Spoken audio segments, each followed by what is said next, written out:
So moving on to the Miami Heat versus the Atlanta Hawks. We have game 5 tonight down here in Miami. And Miami Heat took care of Atlanta 110-86 in Atlanta on Sunday. Bam Adebayo had 36 points. I'm sorry, Jimmy Butler had 36 points, 10 rebounds, 4 assists. Bam Adebayo, 14 points and 8 rebounds. PJ Tucker had 14 points himself. And I wouldn't like to focus as much on this series as I would looking beyond.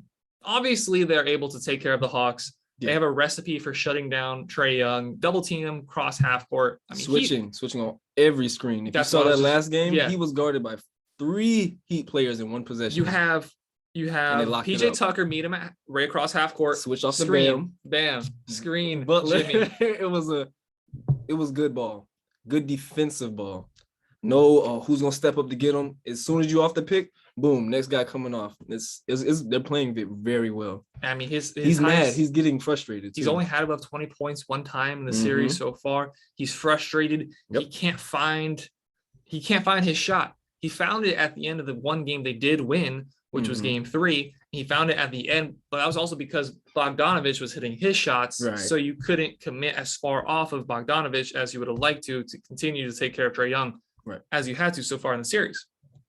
But we know that this series is all but done, especially coming down here to Miami for game 5. But I want to look forward. I want to look past this series. Oh, that's when the mistakes happen, looking too far. Well, we don't have another show again until Tuesday. So come on. Is Atlanta going to come back? No. Okay, thank you. Atlanta's not going to come back. They're not coming back. I sat here in this chair and said that the Heat were going to sweep. Okay, they didn't sweep. 5, worst 6. All right. But I do want to pose the question, how far can Miami go? You look at what they've done this series. They have shown the ability to shut down teams who rely on one or two guys. 2 players, yep. But how will that fare against a team like Philadelphia, who hasn't wrapped up their series against Toronto? It would be history if the Raptors were able to come back on Philadelphia, coming down from 3-0. Right now it's 3-2. But how is that going to fare for Miami Heat against a team like Philadelphia? And then beyond that, teams like the Celtics or the Bucks? It's going to be different because they're not going to be able to move off those switches because you can't leave any of those guys open. It's gonna create hell for the team in general. If you're Bam, you cannot leave Embiid at all that series. You got to be on him like glue.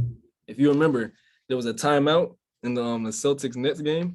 KD's trying to get up a practice shot. He's following him around to the baseline. He's not letting KD get up any practice shots. They need to do them like that.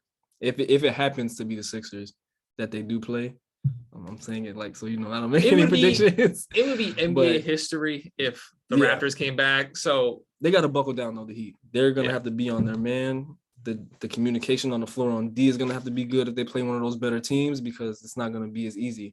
It's not just one person looking for a shot. Anybody can take that shot on the Sixers team. I like Joel to pull a 3. I like Harden to pull a 3. Anybody on that team. I got A+ on every other team in the playoffs right now.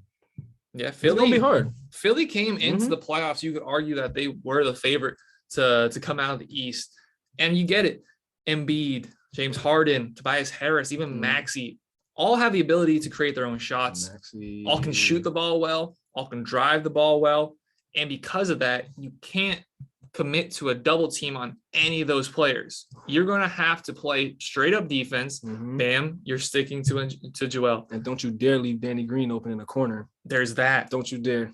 It's like okay, I got him. Okay, who's got him? Oh, I got him. Okay, who's got him?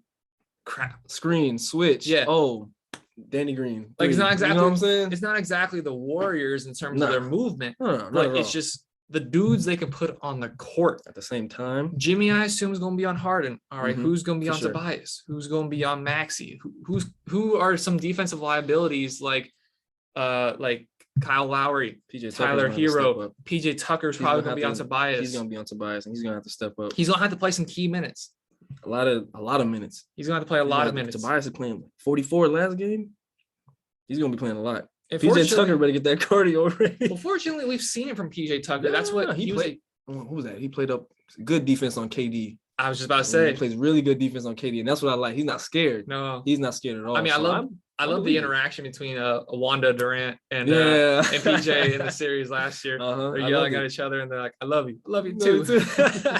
I love it. But he's gonna have his work cut out for him. Yeah, he is. And the Miami offense, which outside of Jimmy Butler has struggled, is gonna have their work cut out for him. Like with this Philly offense they have, they can put up numbers on any given night. And then you look at the Miami scoring. If you just look back to Game 4, which we won by like 24 points, you have PJ and Bam that scored 14. But outside of that, you have Kyle Lowry that will likely be back by the time of that series. It's a hamstring on It's a hamstring, which is older scary. guy, on an older player. It is, but it's said to not be too serious. So they said that about Chris Paul's hamstring back in what year was that? I don't know. Let the Warriors just go on to the finals. As a Heat fan, I'm going to choose to believe him. Oh, yeah. I was a Houston fan that year. I was not. When he went down, I was like, they're going to the finals.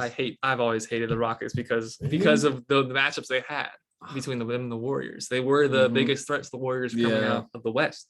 Oh yeah, you're a little Warriors fan. We have this conversation every time. It's one team or the other. Every time I'm on the show, I gotta explain my loyalties.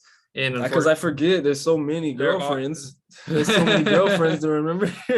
No, I love them all. But by them I mean my teams. I don't want the shot. I love my teams. I love them all. And the one that I got right here, I love the Heat. Yeah. But I am concerned. Can they beat Philadelphia and then the winner of that Boston and Bucks series? Boston has been the best team in the playoffs so far for all the reasons we listed when talking about them in the Nets series. They've played the defense. Their stars have stepped up. Their role players have played their roles really well. The coaching is there. Like everything you want from Boston is there. In Miami, very similar thing. You have the defense, you have the coaching, you have the structure. The offense does at times concern me, and there are stretches in the game where I'm left wondering who's going to get the bucket, who's going to score. It's real spread out. That's why it's not just one person dropping 20. You'll get an 11. You got 10, 15. Yeah, it is. I like it though. I like it because everybody's involved. You don't have to worry about, is he warm enough to take this shot? Has he had enough shots? You know what I mean? It's like that for the Heat. But when it comes to the playoffs, you do need those dudes who can be those dudes. And you've seen Jimmy can. You've seen it in the bubble. He was exhausted. He played his heart out in that bubble, but it was just him. And you don't know if you're going to get that type of game from Duncan Robinson all the time. He's not going to hit 9 threes every game. He can. I feel like he can be that spot up, off the screen, off ball, pull up type of player. And he is. And I feel like he can expand upon that. But right now it's not consistent. And what did he have last game? 3 points. Well, he's lost his role to Max Strus. Like, why? Max Strus had, I think it was either 11 or 13. Max Strus is now that last game. He's now the go-to shooter. So 4 for 14, and he's the go-to shooter? Yeah. I don't like that. I think you guys need to make a change. Last year, I called him the worst shooter who's a shooter. The worst shooter who's a shooter in the league, because last year he was awful. Last year he was shooting, I think, at 30% from three. And if he's considered a 3-point shooter, you need much more than that. Like we're talking about John Ant, we're at 34 and 36 respectively. Yeah. But what you do is shoot. And you're in the same amount or a little less. It's not acceptable. It's a little scary, honestly. So I don't know where the buckets are going to come from. Tyler Hero has struggled in the playoffs. From deep last game. Only had 3 points. Victor Oladipo, who hadn't played the entire series up to that point, had 6. Yeah. And I would love to see him get more involved because we know the athleticism, the speed, the driving, the slashing. We know what he provides. But Tyler Hero, Mr. 6-man, Mr. 20 points a game. I thought he was the 6-man. What are we going to see? What are we going to see from him? I don't know. That's the thing. I never know what I'm going to get. Yeah. That's why it's so hard to be a Heat fan. And at least I don't know what I'm going to get. Your Grizzlies, except for Jaws off games, what you're getting from them. I know what I'm going to get. But Tyler, he does have, he thrives off of his own energy.